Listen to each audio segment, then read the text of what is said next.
let's make a fun face for the thumbnail. Oh no, I don't know how to make any fun No, faces. no. Cinema Worms.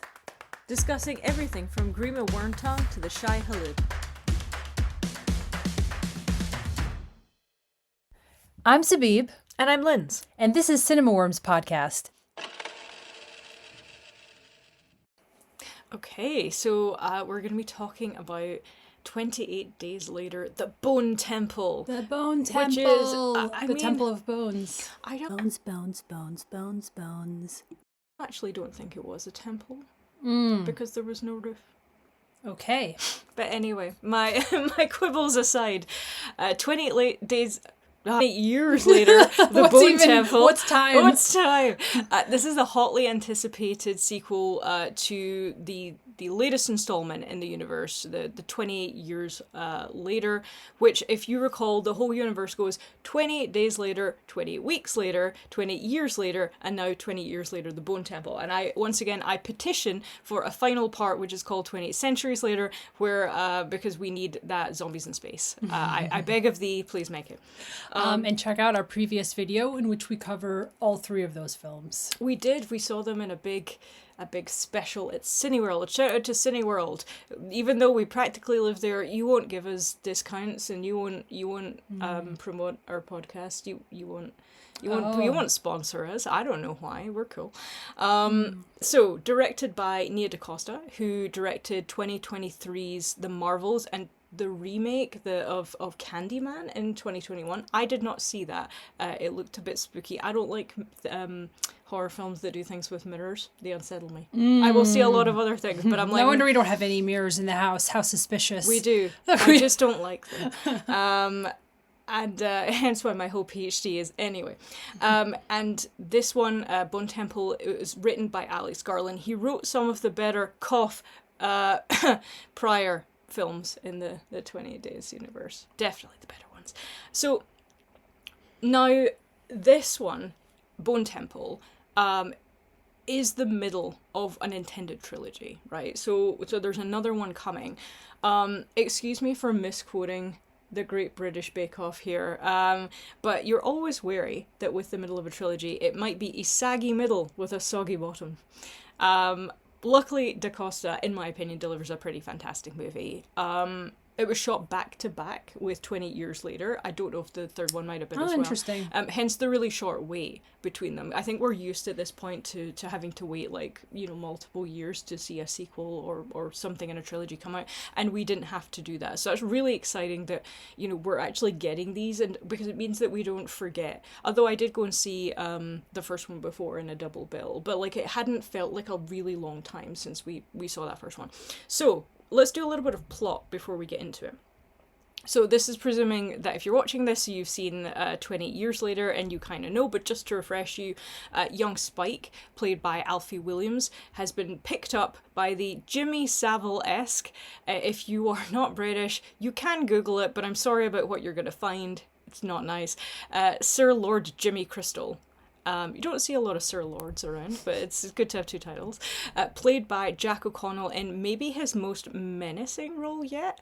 O'Connell was recently the enigmatic antagonist in 2025's blockbuster Sinners. He's no less enigmatic here, although he's much less cool.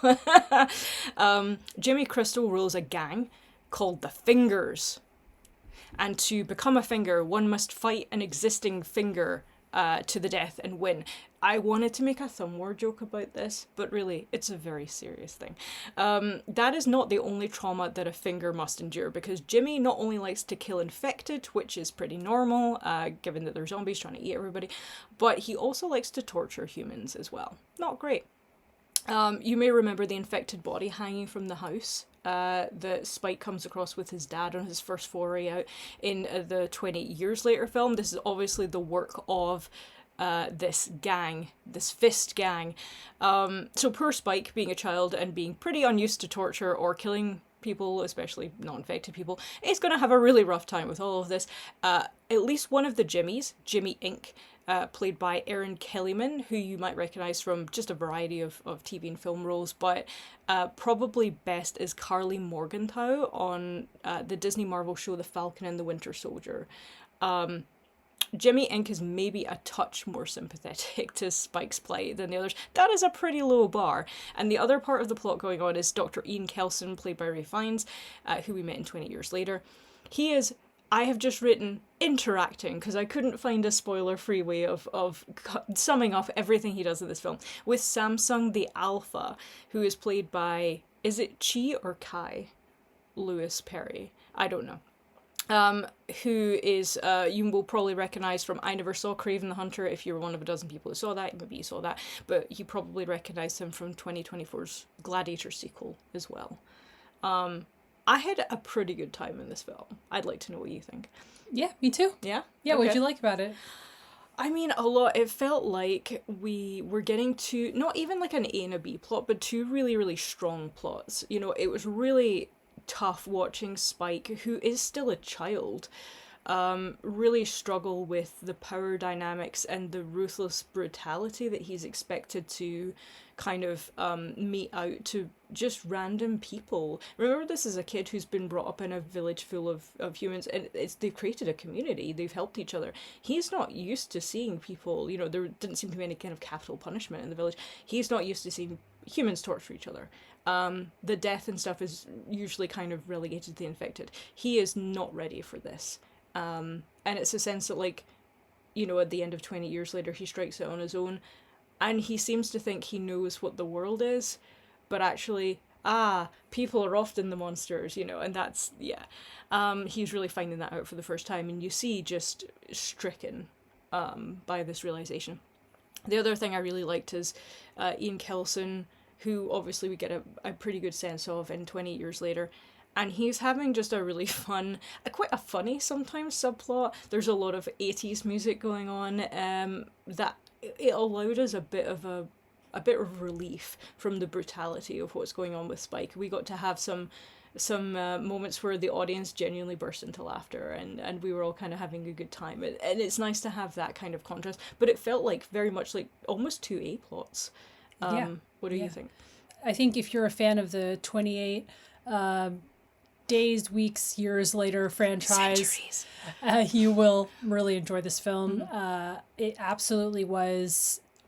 You can tell it was written by Alex Garland because, first of all, he's a great screenwriter as well as a director, but he just knows how to craft a streamlined and effective story. He really does. So you can see the shared vision between this previous film, the previous Years Later film, and this one. Yeah. So it felt really connected, yet it also, the previous film also just felt, and it was, a lot larger in scope. It was a return after, 20 years or something since the previous films, and it was introducing the world in this much larger way. It's not just a zombie story, but you're deepening the lore. You're raising the stakes with this family, Spike and his parents, and these existential threats.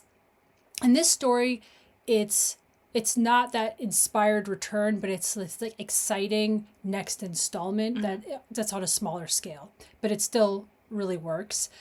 And yeah, it has a narrow focus. It's almost like this horrifying bridge between 2 points of the story. Yeah. And it has, the end of 28 Years Later, how jarring that was with the arrival of the Jimmies. Yeah. Don't worry, it's not like that throughout this film. It pretty much returns. It's not as zany. It's not as zany. That was like a Kill Bill sort of sequence tacked onto the end of it in some way, but this film does not feel like that kind of. It doesn't. Yeah. It has this dark sort of manic edge to it with the Jimmies, but it's still, they're fantastically evil. They're almost like, there's something about them that is very bizarre, other than the psychopathic torture and killing. You really focus on the Jimmies more than even on Spike. So the two, the three central people are really one of the Jimmies, Jimmy Inc. As I look at your notes. Yeah. Dr. Kelson and Sir Lord Jimmy Crystal, Jack O'Connell's character. I found Kelson's subplot or side plot to be really strange and compelling, because the alpha, Samson, that he is interacting with, let's just say he's doing some scientific inquiry into the alphas, into the zombies. It's nice to see somebody doing science. Exactly. In a film like this. But, like, you know, running his little experiments, making some notes. It's, you know, it's nice. And, yeah, you know, Kelson represents this really almost like mythological figure and tragic figure. And he carries, like, all that, like, existential weight of this world. And he continues to explore something really interesting in the alphas, in the zombies, that you just think they're mindless hordes. And this film is like, wait. What if they're not? Yeah. What if they're not? And the fact that Kelson has that perspective, it just is really fascinating. And we were talking about the soundtrack. Yeah, the soundtrack, I have one little pet peeve with the soundtrack, which is, I thought... Oh, yeah. You said that right after. It was one of the first things I said when we came out was, it's great, but I hate this. I really liked the rest of it. I really like the fact that Kelson has, you know, he's listening to 80s records. He has a way of kind of powering a record player, and he's doing that. It makes sense that all of his records, therefore it's his taste, they have the same vibe, it's very 80s.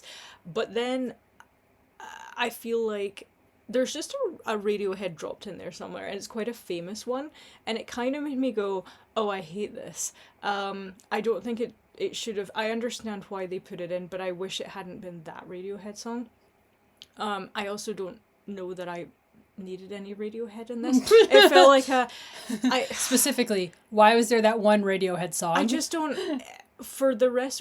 For what they're doing with the rest of the film, it's like sort of, you know, orchestral, like... dread, a little bit of something else towards the end that we won't spoiler until we get to our spoiler section, and it's mostly your kind of 80s songs. I just don't think it felt like such a, oh, we'll drop this here because it's cool, and and like it'll make a cool moment, but I felt that was an intentional choice. I noticed it in the moment, and it took me out of it. I really didn't like that. Does anyone have an opinion about the Radiohead song? And I like Radiohead. I've seen Radiohead, you know? Yeah, also I think we both said that we found this film funny. It was really funny. It was bounds. Yeah, it was really funny. Yeah. So should we go into the spoiler section? I would like to. Tell me what you thought of that final scene, not just in terms of the quality of the scene, but then the meaning, perhaps, at the end, and anything else you wanted to say about it. So, spoilers. Spoilers! You know, please stop now if you don't want spoilers, but if you would like to hear my theory about what might happen in the next one, you know. Okay, they're gone now. Yeah, they're gone. Are they out of the room? Yes, okay, yes. Let's all huddle close. So, firstly, the ending. Well, most of the ending with the Iron Maiden song.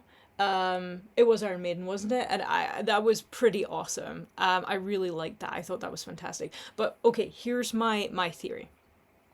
So if you've seen the film, and you will know now that in the end, when we have this kind of showdown between Kelson and Jimmy Crystal, that Kelson manages to get the fingers to turn on Jimmy Crystal, and they end up kind of crucifying him and hanging him upside down. Samson comes in and takes a wounded Kelson away, you know, to die. And we see Jimmy Crystal hanging from an upside down cross, and he echoes what we know is from the Bible as being Jesus' final words is, like, my Father, why have you forsaken me? And then you see this final flash. It's kind of almost like a jump scare of something. It's clearly an infected something. You thought it was Samsung. I don't think it's Samsung. I think it's infected that followed Samsung from the train. That anything that, like, any infected that he didn't manage to kill in that train scene have tracked him here or have been drawn in by the sound of Iron Maiden. I think that they have now infected Jimmy Crystal, and I think that much like Jesus, and the way that they were talking about this, and especially what Kelson said about Jesus being resurrected, I think Jimmy Crystal is going to be resurrected and rise again as an infected, but a different kind of infected. Because what he said to, and what he was trying to get Kelson to do, is to tell his followers that, as his father, Satan, he wanted Jimmy Crystal to grow the fingers, to grow them into giant fists, to not just recruit like a couple of dozen people, but hundreds, maybe thousands of people to continue his reign of terror. And how better to do that, ironically, than as an infected? And I think that's exactly what they're... And if they're not, they've missed a good trick. But to me, I was like, I would not be surprised, because then that sets up kind of evil Jimmy Crystal versus kind of cured Samsung, who has refound his humanity. Those are two opposing forces, and I think we're going to see the final showdown is not between, like, Spike, who's a child.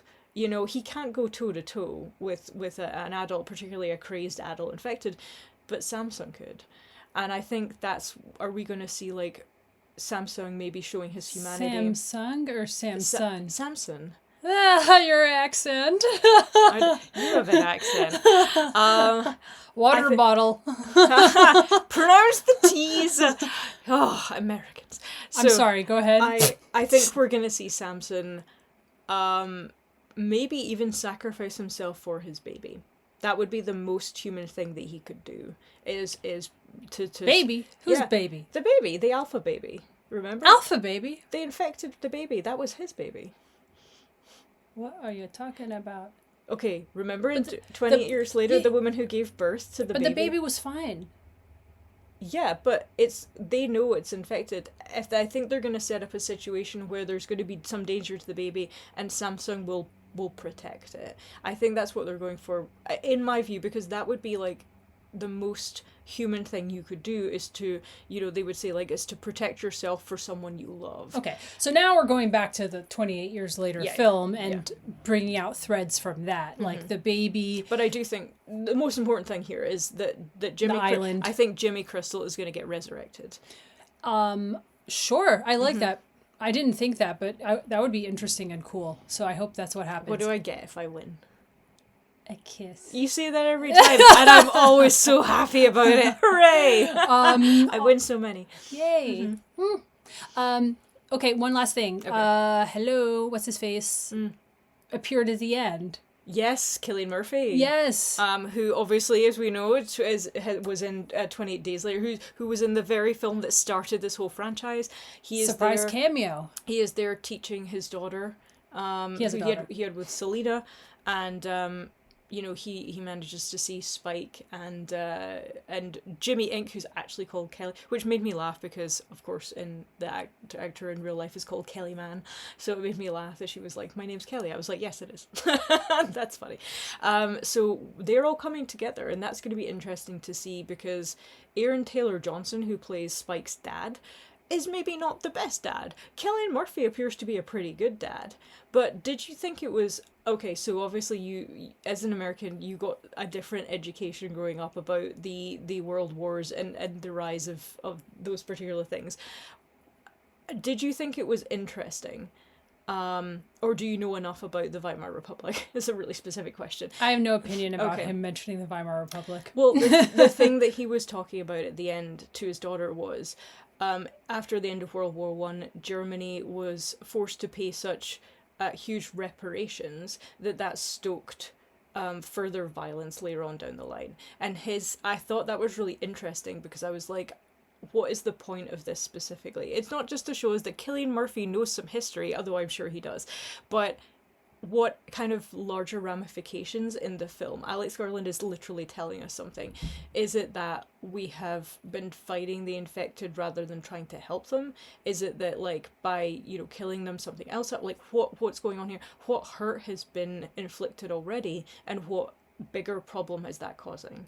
I don't know yet, but I'm really excited. Hopeful that does pay off. Look at you injecting meaning into all of these things. Let's hopefully see them pay off. I feel like it was a big flag. I just don't know to what. What about cinematography as well? Beautifully shot, this film. Yes, beautiful. Yeah, I thought it was gorgeous. And it had the same sort of gritty but rich look as the previous film, which I enjoyed, right? Away from... Obviously, like, it's also been 20 years since those initial films, so you maintain some of that shaky, frenetic energy while also having a very... It's a lush world they're living in, in nature. We didn't see any of those, like, slug ones this time, you know, the horrible little slug. No, thank you. I'm good. Those. No thanks. No thanks. They were awful. That's okay. Bye-bye.